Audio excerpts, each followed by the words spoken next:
আল্লাহ রাব্বুল আলামিন সূরা হামিম সাজদার মধ্যে বলেছেন, ইন্নাল্লাযীনা ক্বালু রাব্বুনাল্লাহ, নিশ্চয়ই যারা বলে, যে মুসলিম মুমিনরা বলে যে আমাদের রব আল্লাহ, রব্বুনাল্লাহ, আমাদের রব কে? আল্লাহ। সুম্মা ইসতাকামু, এরপর এই কথার উপরে অবিচল থাকে, যে ইস্তেকামা, আমাদের রব আল্লাহ, এটা বলার পরে আল্লাহ পাকের বিধানের উপরে অবিচল থাকে। সুম্মা ইসতাকামু, তাদের কি হবে? তাতানাজ্জালু আলাইহিমুল মালায়েকা, তাদের উপরে আল্লাহর রহমতের ফেরেশতারা নেমে আসবেন ইনশাআল্লাহ। রহমতের ফেরেশতা নেমে আসবেন, তাতানাজ্জালু আলাইহিমুল মালায়েকা, এবং তারা বলবেন আল্লা তাখাফু ওয়া লা তাহজানু, হে মুমিন মুসলিমরা, তোমরা দুশ্চিন্তা করো না, তোমরা ভয় করো না। নাহনু আউলিয়াউকুম ফিল হায়াতি দুনিয়া ওয়া ফিল আখিরা, আমরা যারা আল্লাহর ফেরেশতা আছি, আমরা দুনিয়া এবং আখিরাতে তোমাদের বন্ধু হয়ে গেলাম। ওয়া লাকুম ফিহা মা তাশতাহি আনফুসুকুম, সেই জান্নাতে তোমাদের জন্য আল্লাহ পাক রেখেছেন যা তোমাদের মন চাবে। ওয়া লাহুম ফিহা মা তাদউন, এবং তোমরা যা আহ্বান করবে সবকিছুই পাবা তোমরা। নুজুলাম মিন গফুরির রহিম, এটা আল্লাহ পাকের পক্ষ থেকে একটা মেহমানদারি হবে ইনশাআল্লাহ। তাহলে ইস্তেকামার ফজিলত পেয়ে গেলাম। যদি আমরা ইস্তেকামা বজায় রাখতে পারি, আল্লাহর দ্বীনের উপর অটল থাকতে পারি, তাহলে আল্লাহর রহমতের ফেরেশতারা আমাদের সাথে চলাফেরা করবে ইনশাআল্লাহ। দুনিয়াতেও তারা আমাদের সাথী হবে, মৃত্যুর পর পরকালেও সাথী হবে ইনশাআল্লাহ। আল্লাহ পাক আমাদেরকে জান্নাত দিবেন, যেই জান্নাতে আপনি যা ইচ্ছা তাই পাবেন ইনশাআল্লাহ আযজা ওয়া জাল। তো এটা তো বললাম, কাজটা তো কঠিন। কি কি কাজ করলে আপনি ইস্তেকামা পাবেন? এক নাম্বার, পয়েন্ট নাম্বার 1, সেটা হলো কায়েমন বাক্যে আল্লাহ পাকের কাছে দোয়া করে, ভিক্ষা চেয়ে, দৃঢ়তা চেয়ে নিতে হবে। কায়েমন বাক্যে আল্লাহর কাছে দোয়া করে, তওবা করে, ইস্তেগফার করে ইস্তেকামা দৃঢ়তা চাইতে হবে, দোয়া করতে হবে। এই দোয়াটার সবচেয়ে সেরা দোয়া কোনটা? যেটা আমরা নামাজে করি। কি বলি? ইহদিনাস সিরাতাল মুস্তাকিম সিরাতাল্লাযীনা আন'আমতা আলাইহিম গায়রিল মাগদুবি আলাইহিম ওয়ালাদ-দালিন। আল্লাহ আমাদেরকে সরল পথ প্রদর্শন করুন, একদম সোজা রাস্তা।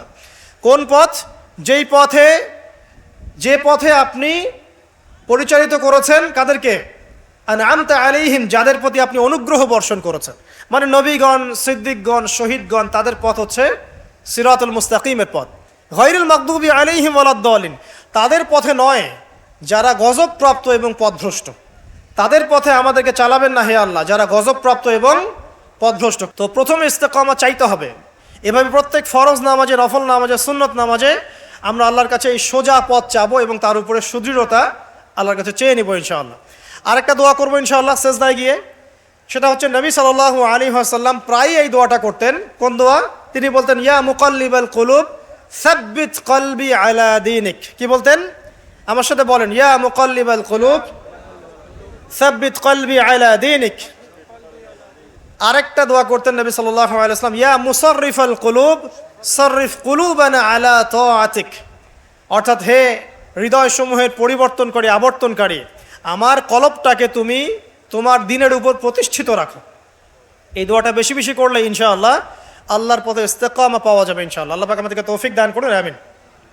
এর পাশাপাশি আমরা করব তওবা এবং ইস্তেগফার। আমরা আল্লাহকে বলবো আস্তাগফিরুল্লাহ, বলেন আল্লাযী লা ইলাহা ইল্লা হুয়াল হাইয়ুল কাইয়্যুম ওয়া আতুবু ইলাইহি। তওবা করবো এভাবে মন থেকে যে হে আল্লাহ, আমি সারা জীবনে তোমার যে বিরুদ্ধাচরণ করেছি, বা তোমার যে বিধিবিধানের আমি পরোয়া করিনি, বা ফরজ ওয়াজিব আদায় করি নাই, আমি এখন থেকে তওবা করছি যে আমি সমস্ত পাপ থেকে তোমার দিকে মুখ ফেরালাম ইনশাআল্লাহ। এবং আগামী যতদিন আমি বেঁচে থাকবো ইনশাআল্লাহ, আল্লাহ তোমার এই বিধিবিধানের বাইরে আমি যাব না ইনশাআল্লাহ। এবং আমি নিজে অনুশোচনায় ভুগবো যে কেন আমি এতদিন তোমার পথ থেকে দূরে ছিলাম। ইনশাআল্লাহ যদি আপনার মন থেকে তওবা বের হয়ে আসে, আল্লাহ রাব্বুল আলামিন আপনার সমস্ত গুনাহকে নেকি দিয়ে পরিবর্তন করে দেবেন ইনশাআল্লাহ।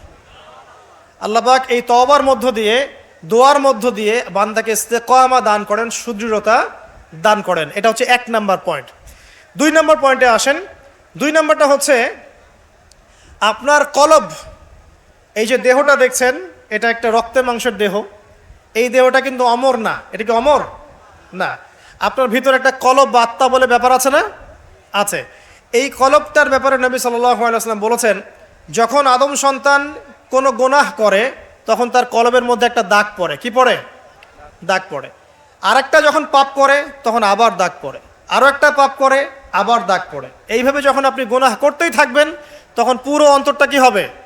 কলুষিত হয়ে দুর্গন্ধযুক্ত হয়ে যাবে। তো যখন আপনার কলব দুর্গন্ধযুক্ত হয়ে যাবে তখন সেখানে আপনার হিংসা, আপনার অহংকার, হ্যাঁ, আপনার গীবত, আপনার আল্লাহদ্রোহিতা, এই যে খারাপ রিপুগুলো আছে সবগুলো এই কলবে বাসা বাঁধবে। কখন বাসা বাঁধবে? যখন আপনার কলবটা কলুষিত হয়ে যাবে। আর কলুষিত হচ্ছে কেন? পাপের কারণে। কিসের কারণে? পাপের কারণে। তো এখন কলবটাকে আগে পরিচ্ছন্ন করতে হবে। আপনার কলবটাকে পরিচ্ছন্ন করলে পরে ইনশাআল্লাহু তাআলা আপনি দেখবেন যে আপনার অন্তরের মধ্যে আল্লাহর পক্ষ থেকে নূর আসছে এবং ইস্তেকামা, সুদৃঢ়তা আপনি পাচ্ছেন ইনশাআল্লাহ। এখন আমি আপনাদেরকে বলে দেই কয়েকটা কাজ, যেই কাজগুলোর মধ্য দিয়ে আপনি আপনার কলবটাকে আল্লাহর রাস্তায় অবিচল রাখতে পারবেন ইনশাআল্লাহু তাআলা। 1 নাম্বার, বেশি থেকে বেশি ইস্তেগফার করা, যেটা আমি একবার বলে দিলাম। 2 নাম্বার, আল্লাহর জিকিরকে বাড়িয়ে দেওয়া। আল্লাহর জিকির বাড়িয়ে দেওয়া বলতে চলতে ফিরতে আপনি আস্তাগফিরুল্লাহ পড়বেন, সুবহানাল্লাহ পড়বেন, আলহামদুলিল্লাহ পড়বেন, ওয়ালা ইলাহা ইল্লাল্লাহ আল্লাহু আকবার পড়বেন, লা হাওলা ওয়ালা কুওয়াতা ইল্লা বিল্লাহ পড়বেন, দরুদ শরীফ পড়বেন। ঠিক আছে? এই যে জিকির আজগারগুলো সকাল সন্ধ্যার, এগুলো করতে থাকলে আপনার কলবটা ইনশাআল্লাহ তাআলা পরিষ্কার হবে। আল্লাহ পাক কলব পরিষ্কার করার তৌফিক দান করুন, আমিন। এরপরে কি? এরপরে হচ্ছে বেশি বেশি কোরআন তেলাওয়াত। কোরআন তেলাওয়াত যদি বাড়িয়ে দেন দেখবেন আপনার কলবের মধ্যে যত ময়লা এটা আস্তে আস্তে ঝরে পড়বে ইনশাআল্লাহ। সবাই কোরআন তেলাওয়াত করতে পারি তো ইনশাআল্লাহ? আল্লাহ পাক সবাইকে বিশুদ্ধ করে কোরআন তেলাওয়াত করার তৌফিক দান করুন এবং প্রত্যেক দিন কমপক্ষে 1 পারা করে পড়ার চেষ্টা করেন। আল্লাহ পাক তৌফিক ইনায়াত করুন, আমিন। কোরআন তেলাওয়াত করেন, আপনার কলবের ময়লা ইনশাআল্লাহ চলে যাবে। আল্লাহ পাক তৌফিক ইনায়াত করুন। আর কয়েকটা কাজ কি? মৃত্যুর কথা বেশি বেশি স্মরণ করা।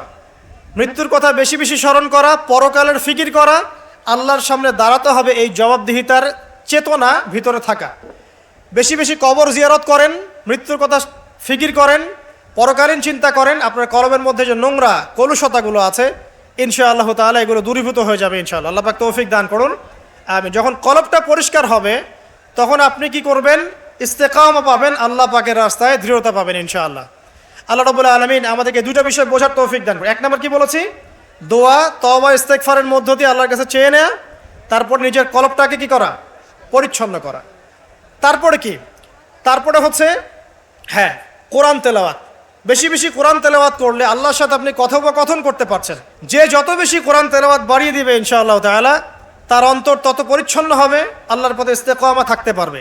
এরপরে যে কাজটা সেটা হলো রাসূলুল্লাহ সাল্লাল্লাহু আলাইহি ওয়াসাল্লামের সুন্নতের উপর আমল করা। কি করা ভাই? রাসূলের সুন্নতের উপরে আমল করা। সারা দিন রাত নবী সাল্লাল্লাহু আলাইহি ওয়াসাল্লামের যে সুন্নাহগুলো আছে এইগুলোর উপরে যদি আমল করতে পারেন ইনশাআল্লাহ তখন আপনি আল্লাহর পথে চলার ক্ষেত্রে ইস্তেকামা পাবেন ইনশাআল্লাহু আযজা ওয়া জাল।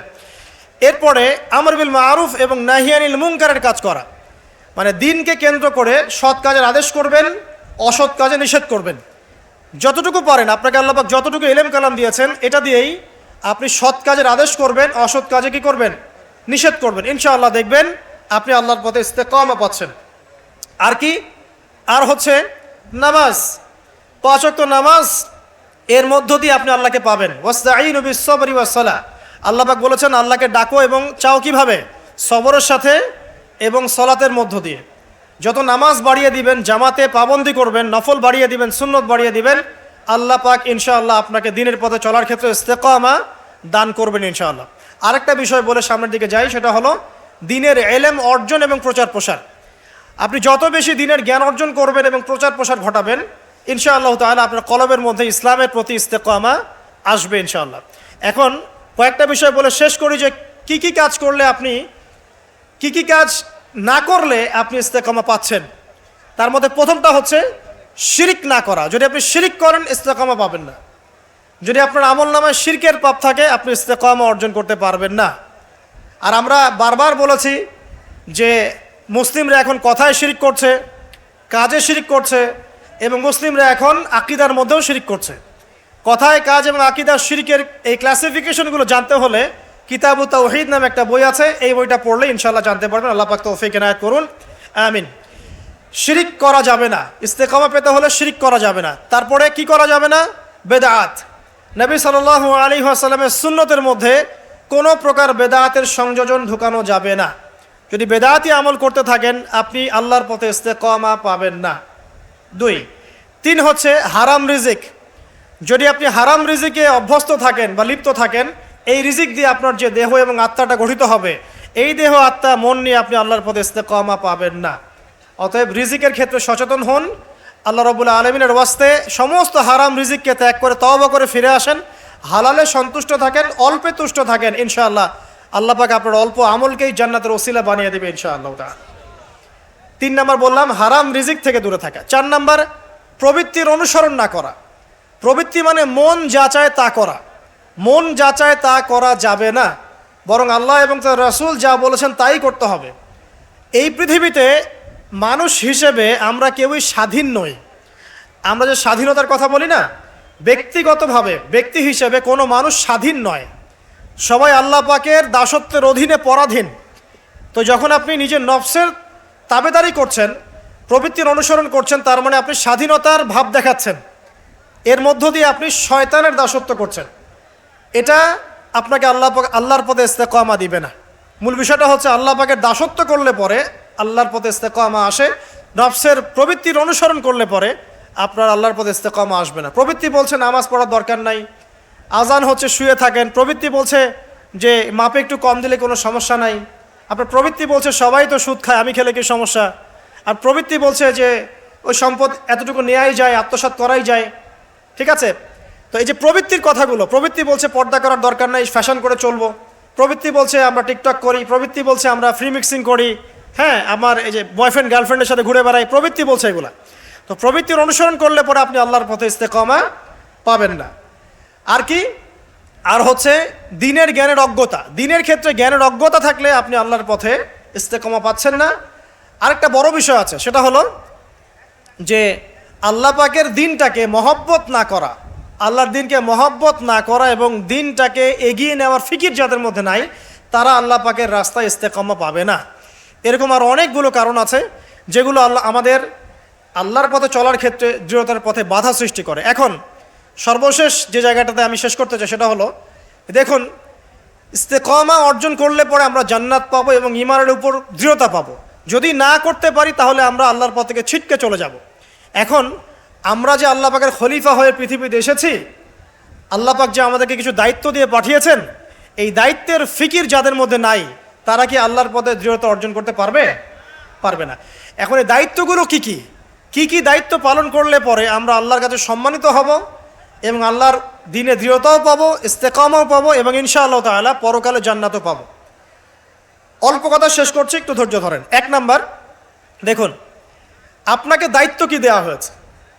আপনাকে দায়িত্ব দেওয়া হয়েছে যে আপনার পিতা আদম আলাইহিস সালামকে আল্লাহ পাক যে জ্ঞানগুলো শিক্ষা দিয়েছেন সেই জ্ঞান আপনাকেও শিখতে হবে।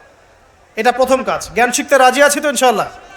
আচ্ছা, আপনাকে কি দায়িত্ব দেওয়া হয়েছে? আল্লাহ পাক নাজিল করেছেন অসংখ্য আসমানি কিতাব, তার মধ্যে সর্বশেষ হচ্ছে আল কোরআন, এবং এই কোরআনের জ্ঞান অর্জন করে কোরআন পড়া, এর উপর আমল করা, এর প্রচার প্রসারের দায়িত্ব আল্লাহ পাক আপনাকে দিয়েছেন, আমাকে দিয়েছেন।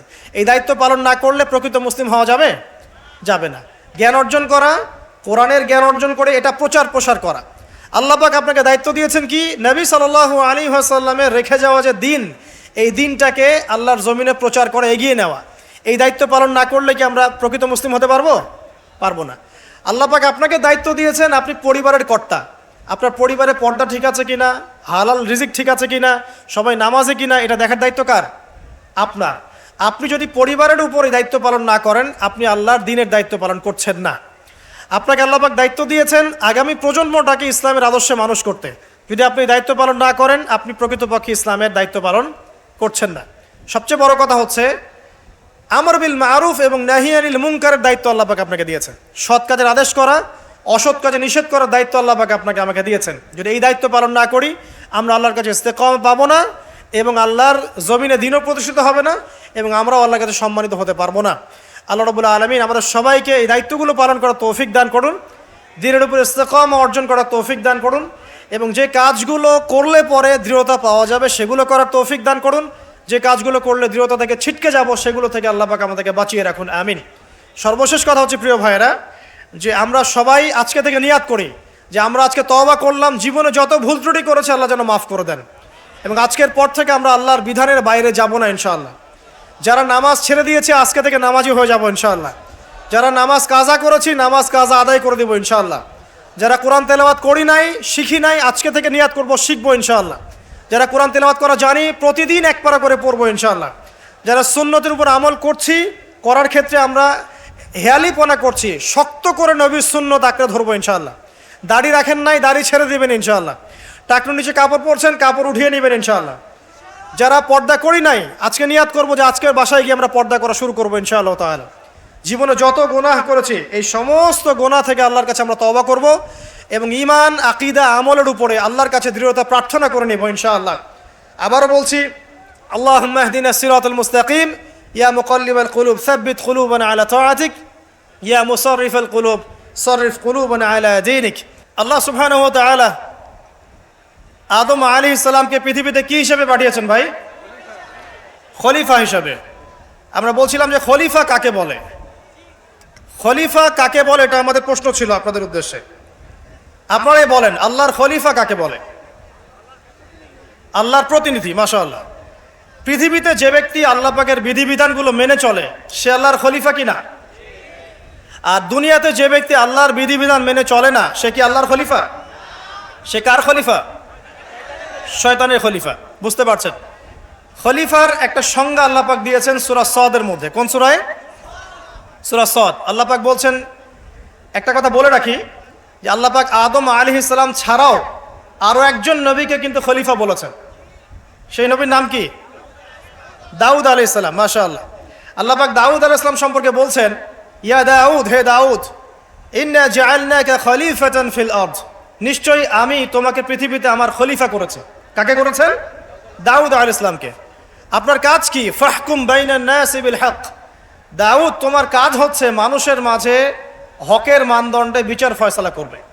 মানুষের মাঝে হকের মানদণ্ডে বিচার ফয়সালা করবে। ফাহকুম বাইনান নাসি বিল হক ওয়ালা তাত্তাবিউল হাওয়া, এবং তোমার মন গড়া প্রবৃত্তির অনুসরণ করবে না। ইন্নাল্লাযীনা ইউদিল্লুনা আন সাবিলিল্লাহ লাহুম আযাবুন শাদীদ বিমা নাসু ইয়াউমাল হিসাব। আল্লাহ পাক বলছেন, হে দাউদ, আমি তোমাকে পৃথিবীতে আমার খলিফা করেছি, তোমার কাজ হচ্ছে মানুষের মাঝে হকের মানদণ্ডে বিচার ফয়সালা করা এবং প্রবৃত্তির অনুসরণ তুমি করো না। নিশ্চয়ই যারা প্রবৃত্তির অনুসরণ করেছে তারা আল্লাহ পাকের সরল পথ থেকে বিচ্যুত হয়ে গেছে। আর যারা আল্লাহ পাকের সরল পথ থেকে বিচ্যুত হয়ে যাবে, তাদের জন্য কিয়ামতের মাঠে যন্ত্রণাদায়ক শাস্তি অপেক্ষা করছে। ঠিক আছে? এখন এখানে দেখেন, আল্লাহ পাক দাউদ আলাইহিস সালামকেও খলিফা বলেছেন এবং আদম আলাইহিস সালামকেও খলিফা বলেছেন। তো এই দুইজনের দায়িত্ব কি? পৃথিবীতে এসে আল্লাহ পাকের বিধিবিধান মেনে চলা এবং মানুষের মাঝে আল্লাহর বিধান অনুযায়ী ফয়সালা করা। এই হলো খলিফার কাজ। যদি এখন পৃথিবীতে এসে আমরা আল্লাহর বিধানের পরোয়া না করি এবং আল্লাহর বিধান দ্বারা আমরা মানুষের মাঝে বিচার ফয়সালা না করি, আমরা আর আল্লাহর খলিফা থাকছি না। কথা ঠিক আছে? এখন আদম আলাইহিস সালামকে পরীক্ষা করা হলো, তাকে জ্ঞান শিক্ষা দেওয়া হলো, তার বুকের বাপ পাঁজরের হাট থেকে তার স্ত্রীকে সৃষ্টি করা হয়েছে, জান্নাতে রাখা হয়েছে। জান্নাতে রেখে দেওয়ার পরে আল্লাহ পাক ফেরেশতাদেরকে দিয়ে আগে সেজদাও করিয়েছেন। একজন সেজদা করে নাই, তার নাম কি? ইবলিস।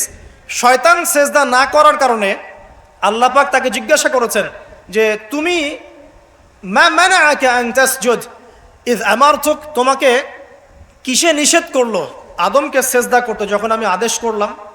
শয়তান যুক্তি দিচ্ছিল, খলাকতানি মিন নার ওয়া খলাকতাহু মিন তিন, আমাকে সৃষ্টি করেছেন হে আল্লাহ আপনি আগুন দিয়ে, আর আদমকে সৃষ্টি করেছেন কি দিয়ে?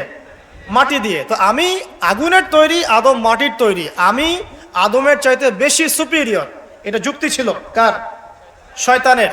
মানে শয়তান বোঝাতে যাচ্ছে যে আল্লাহ আপনি যে আমাকে বলছেন যে আদমকে সেজদা করো, আদম তো মাটির তৈরি, আমি তো আগুনের তৈরি, তাহলে আমি কেন ওকে সেজদা করব? বরং আপনি ভুল বলছেন। শয়তানের বক্তব্যটা এমন যে আপনার বক্তব্য ভুল, হে আল্লাহ আমি ঠিক। নাউজুবিল্লাহ। এই অহংকার করার কারণে, আল্লাহ পাকের বিধানটাকে অমান্য করার কারণে আল্লাহ রাব্বুল আলামিন তাকে চিরস্থায়ী কি করলেন? জাহান্নামে করলেন। এখন আদমকে পথভ্রষ্ট করার জন্য আলাইহিস সালাম শয়তান কিন্তু চ্যালেঞ্জও করেছিল, করে নাই? শয়তান চ্যালেঞ্জ করছে। কি চ্যালেঞ্জ করছে? যে ইয়া রব্বি আনজিরনি ইলা ইয়াউমি ইউবআসুন, হে আল্লাহ আমাকে কিয়ামত দিবস পর্যন্ত সময় দেন, হায়াত দেন। ফাবিমা আগওয়াইতানি, যে আদমের কারণে আপনি আমাকে আজকে তাড়িয়ে দিলেন জান্নাত থেকে, লাআকুদান্না লাহুম সিরাতাকাল মুস্তাকিম, আমি সেই আদমের সরল পথে ওত পেতে বসে থাকবো। এটা কার চ্যালেঞ্জ? আলোচনা খুব ভালো করে বোঝেন, এটা কার চ্যালেঞ্জ? শয়তানের চ্যালেঞ্জ। শয়তান চ্যালেঞ্জ করলো, আরো চ্যালেঞ্জ করলো। কি চ্যালেঞ্জ? সুম্মা লাআতিয়ান্না মিন বাইনি আইদিহিম, আমি তার ডান দিক থেকে আসবো, ওয়ান আইমানিহিম, ওয়ান সামন থেকে আসবো, ওয়ান খালফিহিম, তার পিছন থেকে আসবো, ওয়ান আইমানিহিম, তার ডান দিক থেকে আসবো, ওয়ান শামাইলিহিম, তার বাম দিক থেকে আসবো, ওয়ালা তাজিদু আকসারাহুম শাকিরিন, আপনি বেশিরভাগ আদম সন্তানকে শুকরগুজার পাবেন না। কে বললো এই কথা? শয়তানের চ্যালেঞ্জটা শোনেন। আমাকে কিয়ামত পর্যন্ত অবকাশ দিন। আল্লাহ পাক বলেন ঠিক আছে দিলাম। এবার শয়তান বলছে যে আমি আদমের সরল পথে ওত পেতে বসে থাকবো। আছে কি নাই? আছে। এরপরে বলছে আমি ডান দিক থেকে আসবো, বাম দিক থেকে আসবো, সামন পিছন সব দিক থেকে আসবো, বেশিরভাগ আদম সন্তানকে আপনি শুকরগুজার পাবেন না। ও তার চ্যালেঞ্জের উপরে অটল আছে কি নাই? বেশিরভাগ মানুষ কি নামাজ পড়ে? বেশিরভাগ মানুষ কি হালাল খাচ্ছে? বেশিরভাগ মেয়ে কি পর্দা করছে? বেশিরভাগ কি আমরা যাকাত দিয়েছি? বেশিরভাগ মানুষ কি আল্লাহ এবং তার রাসূলের বিধিবিধান মেনে চলছে? তাহলে শয়তান যে চ্যালেঞ্জ করলো ওয়ালা তাজিদু আকসারাহুম শাকিরিন, বেশিরভাগকে আল্লাহ আপনি শুকরগুজার পাবেন না, ও সফল না ব্যর্থ? বলেন, শয়তান সফল না ব্যর্থ? সফল। আল্লাহ পাক বলে দিলেন একটা কথা যে ওয়া কালিলুম মিন ইবাদিয়াশ শাকুর, আমার শুকরগুজার বান্দা কিন্তু খুব কম হবে। কি হবে? কম হবে। এবং আল্লাহ পাক বলছেন আমার শুকরগুজার বান্দার তুমি কোনো ক্ষতি করতে পারবে না ইনশাআল্লাহ। এই কথা রাসূল সাল্লাল্লাহু আলাইহি ওয়াসাল্লাম হাদিসের মধ্যেও বলছেন যে নিঃসন্দেহে বনু ইসরাইল ৭২টা দলে ভাগ হয়ে গিয়েছিল। ওয়া তাফতারিকু উম্মতি আলা ৭৩ মিল্লা, আর আমার এই উম্মতে মুহাম্মাদি ভাগ হয়ে যাবে ৭৩টা দলে। কয়টা দলে? কুল্লুহুম ফিন্নার, প্রত্যেকটা দল যাবে জাহান্নামে ইল্লা মিল্লাতান ওয়াহিদা, একটা মাত্র দল ছাড়া, একটা মাত্র মিল্লাত ছাড়া। মানে ৭২টা কাতার জাহান্নামে যাচ্ছে, একটা মাত্র কাতার বাদ দিয়ে। সাহাবীরা বলছেন যে তারা কারা ইয়া রাসূলুল্লাহ? নবী সাল্লাল্লাহু আলাইহি ওয়াসাল্লাম বলছেন মা আনা আলাইহি ওয়া আসহাবি আল ইয়াউমা, আজকের দিনে আমি এবং আমার সাহাবীরা যার উপরে আছে। এই হাদিস থেকে বুঝতে পারছি আমরা যে বেশিরভাগ মানুষ কোথায় যাবে? জাহান্নামে যাবে। আরেকটা আয়াত দিয়ে প্রমাণ করে সামনে যাই। সূরা আরাফের মধ্যে আল্লাহ পাক বলছেন যে ওয়ালাকাদ যারানা লি জাহান্নামা কাসীরাম মিনাল জিন্নি ওয়াল ইনস, আল্লাহ পাক বলছেন দেখো আমি বহু জিন আর মানুষকে দিয়ে জাহান্নাম পূর্ণ করে দিব। প্রচুর জিন, প্রচুর মানুষকে দিয়ে আমি জাহান্নাম পূর্ণ করে দিব। কত? সংখ্যাটা কেমন হবে? সহিহ বুখারী একটা হাদিসে পাওয়া যায় যে প্রত্যেক ১,৯৯৯ জন জাহান্নামে যাবেন। আউযুবিল্লাহ। আদম আলাইহিস সালামকে আল্লাহ পাক ডাকবেন, ডেকে বলবেন কিয়ামতের মাঠে তোমার সন্তানদের মধ্য থেকে জাহান্নামীগুলোকে আলাদা করে দাও, জান্নাতীদেরকে আলাদা করে দাও। এবার আদম আলাইহিস সালাম বলবেন যে কতজনকে আলাদা করবো হে আল্লাহ? আল্লাহ রাব্বুল আলামিন বলবেন প্রত্যেক ১,৯৯৯ জনকে জাহান্নামের জন্য আলাদা করে দাও। চিন্তা করতে পারলেন? তার মানে এখানে একটা বিষয় বোঝার আছে, প্রত্যেক ১,৯৯৯ জন যে জাহান্নামে যাচ্ছে কি কারণে যাবে? কোন পাপের কারণে যাবে? কে বলতে পারবেন কোন পাপের কারণে যাবে? মাশাআল্লাহ, শিরকের কারণে। কারণ কি? কারণ শিরক ছাড়া অন্য যে কোনো গুনাহ আল্লাহ পাক মাফ করতে পারেন, পারেন না? কিন্তু শিরকের গুনাহ থেকে তওবা না করে যদি মারা যায় আল্লাহ কি মাফ করবেন? আল্লাহ পাক সূরা নিসার মধ্যে বলেছেন যে আল্লাহ পাক যে কোনো গুনাহ যাকে ইচ্ছা মাফ করতে পারেন। যে কোনো গুনাহ, আপনি চুরি করেছেন আল্লাহ চাইলে মাফ করতে পারেন, জেনা করেছেন তওবা করলে আল্লাহ পাক মাফ করতে পারেন, আপনি নামাজ পড়েন নাই তওবা করেছেন আল্লাহ চাইলে মাফ করতে পারেন, যাকাত দেন নাই মাফ করতে পারেন, আপনি সুদ খেয়েছেন তারপরেও তওবা করলে আল্লাহ পাক মাফ করতে পারেন। কিন্তু শিরক করেছেন, বিনা তওবায় মারা গেছেন, আমল নামায় শিরকের পাপ আছে, আল্লাহ পাক মাফ করবেন না এমনটাই বলেছে। বরং আল্লাহ পাক বলছেন যে হে আদম সন্তান, তুমি যদি আমার সামনে আসমান জমিন সমান গুনাহ নিয়ে হাজির হও, মানে গুনাহ তোমার আসমান এবং জমিনের সমান হয়ে গেছে কিন্তু তোমার আমল নামায় কোনো শিরকের পাপ নাই, তাহলে আমি তোমার সামনে আসমান জমিন সমান ক্ষমা নিয়ে হাজির হব। তার মানে বুঝতে পারলাম যে শিরকের পাপটা আল্লাহ পাক মাফ করছেন না, অন্য যে কোনো পাপ যাকে ইচ্ছা মাফ করতে পারেন। তাহলে এই যে এতগুলো মানুষ যে জাহান্নামে যাচ্ছে, তাহলে তাদের আমল নামায় কোন পাপ থাকতে পারে? বুঝতে পারছেন না? তাহলে তাদের আমল নামায় নিঃসন্দেহে শিরকের পাপ আছে। তার মানে এমন একটা যুগের মানুষ বেশি জাহান্নামে যাবে যে যুগের মধ্যে শিরক দিয়ে ভর্তি। কথা কি বুঝতে পারছেন? এটা কোন যুগ? যে যুগের মধ্যে শিরক দিয়ে সব ক্ষেত্র ভর্তি।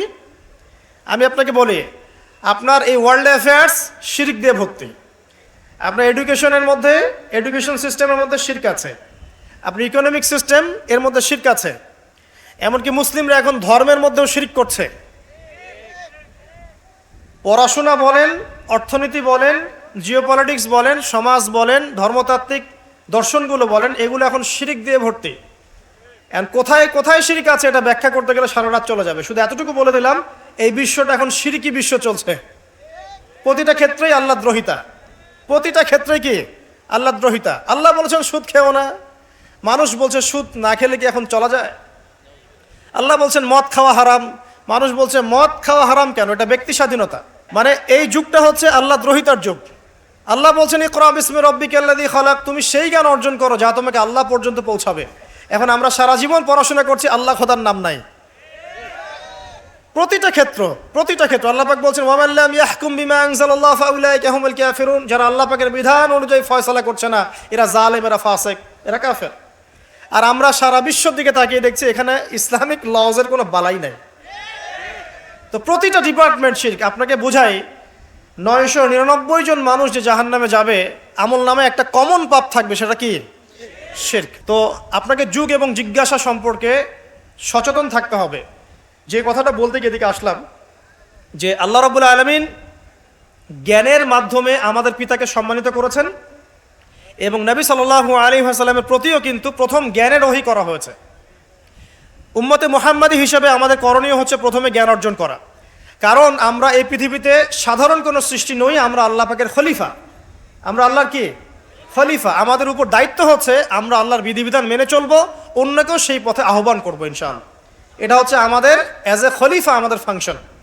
আমাদেরকে আল্লাহ পাক যেখানে দায়িত্ব দিবেন সেখানেই আমরা আল্লাহ পাকের বিধানের পরোয়া করব। আল্লাহ পাকের বিধানকে পাশ কাটিয়ে চলে যাব না ইনশাআল্লাহ। এখন এটা বলা যতটা সহজ, করা কিন্তু খুব কঠিন, তাই না? এটা বলা সহজ কিন্তু করা কিন্তু এতটা সহজ নয়। কিভাবে সহজ নয়? আপনি মুসলিমদের মধ্যে দেখবেন আমরা সবাই এক আল্লাহর বান্দা, একজন নবীর উম্মত, একটা কেবলা, একটা কিতাব। তারপরে দেখবেন আমরা শততা বিভক্ত না, এখন বিভিন্ন দল উপদল মতবাদে বিভক্ত না। উচিত ছিল আমরা ঐক্যবদ্ধ থাকবো, কিন্তু আমরা বিভক্ত। তো বলা সহজ ঐক্যের কথা, করাটা কঠিন না? কঠিন। মুসলিমদের কথা হচ্ছে যে মুসলিমরা পড়াশোনা করবে, দিনের এলেম কালাম শিখবে, শিখে মানুষকে শেখাবে এবং সমসাময়িক উপকারী জ্ঞানগুলোও শিখবে। জেনারেল এবং ইসলামিক উভয় দিকেই মুসলিমরা কি হবে? পারদর্শী হবে। কিন্তু বাস্তবটা কি? বাস্তবে গিয়ে আমরা দেখতে পাচ্ছি যে আমরা দুনিয়ার ফিকির যতটা বেশি করছি, দিনের জ্ঞানের ফিকির এতটা নাই। তো দেখেন, বলা সহজ, করা কিন্তু কঠিন। আমাদের উচিত ছিল যে আমরা হালাল খাবো, আমরা সুদ ঘুষ দুর্নীতির কাছে যাব না, এটা উচিত ছিল আমাদের। কিন্তু আমরা বাস্তবে কি দেখছি? ম্যাক্সিমাম মুসলিমই এখন সুদ খাচ্ছে না? ম্যাক্সিমাম মুসলিমই দেখা যায় ঘুষ ছাড়া জব হচ্ছে না, দুর্নীতি করতে হচ্ছে, অন্যের সম্পদ আত্মসাৎ করছি আমরা, এবং এগুলোকে আমরা ইসলামের অংশ বলে মনেও করছি না। মনের মধ্যে আল্লাহ পাকের ভয়ও কাজ করছে না, মনে হচ্ছে একবার হজ করে আসবো সব গুনাহ মাফ হয়ে যাবে, তাই না? তো বলাটা কিন্তু সহজ, করাটা কি কঠিন। উচিত ছিল যে মুসলিম মহিলা যারা আছে সবাই পর্দা করবে, শালীনভাবে থাকবে।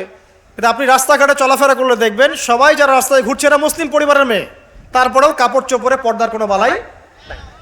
নিসাউন কাসিয়াতুন আরিয়া, কাপড় পরেও নগ্ন হয়ে ঘুরছে না? আচ্ছা, এখন তো আমার অশ্লীলতাকে প্রমোট করা হচ্ছে। এখন আবার প্রমোট করা হচ্ছে যে এভাবেই নাকি 1000 বছর ধরে আমাদের মা বোনরা নাকি কাপড় পরেছে, নাউজুবিল্লাহ। তো দেখেন, বলাটা সহজ, করাটা কঠিন কেন? কারণ হচ্ছে ঈমান, আকীদা, সুন্নাহ, আমল এগুলোর উপরে চলাটা যতটা সহজ, দৃঢ় থাকাটা এতটা সহজ নয়। এটা হচ্ছে মূল কথা। আমরা ইস্তেকামার কথা বলছিলাম, দৃঢ় থাকাটা কিন্তু এতটা সহজ নয়। চলা যায়, আপনি ভালো কাজ করতে পারবেন, আপনি ভালো কাজ চাইলে করতে পারবেন, কিন্তু গুনাহ ছাড়াটা কিন্তু এত সহজ নয়। আপনি নামাজ পড়তে পারবেন, অনেক নামাজ পড়তে পারবেন, তাসবিহ তাহলিল করতে পারবেন, জিকির আজকার করতে পারবেন, কিন্তু সুদ ছাড়া এত সহজ নয়। হারাম রিজিক ছাড়া কিন্তু এত সহজ নয়। আপনার ওই যে চাকরি আপনি করছেন, যে ব্যবসা করছেন, ওখানে হারাম যেটা আছে এটা ছেড়ে দেওয়া কিন্তু এত সহজ নয়। এর জন্য কলিজা লাগে না? লাগে। আপনি হজ ওমরা করতে পারেন বছর বছর, কিন্তু প্রত্যেক বছর যাকাত বের করে দেওয়াটা এত সহজ নয়। মূল কথা হচ্ছে নেক কাজ করাটা যতটা সহজ, গুনাহ ছেড়ে দেওয়া কিন্তু এতটা সহজ নয়। ইস্তেকামা জরুরি। ইস্তেকামা মানে কি? দৃঢ়তা বা অবিচলতা। এখন আমরা আলোচনা করব আজকে ইনশাআল্লাহ অল্প সময়ে যে কয়েকটা টিপস আমি বলবো যে কাজগুলো আমাদেরকে ইনশাআল্লাহ তাআলা আল্লাহর দ্বীনের উপরে অবিচলতা সৃষ্টি করবে ইনশাআল্লাহ। এবং কিছু কিছু কাজ আমাদেরকে বর্জন করতে হবে, যেগুলো বর্জন করলে আমরা ইস্তেকামা পাবো ইনশাআল্লাহ। এবং আল্লাহ রাব্বুল আলামিন আমাদেরকে যে খলিফা করে পাঠিয়েছেন দুনিয়াতে, আমাদের যে দায়িত্বগুলো আছে এই দায়িত্বগুলো যেন আমরা পালন করতে পারি। আল্লাহ পাক আমাদের সবাইকে তৌফিক দান করুন।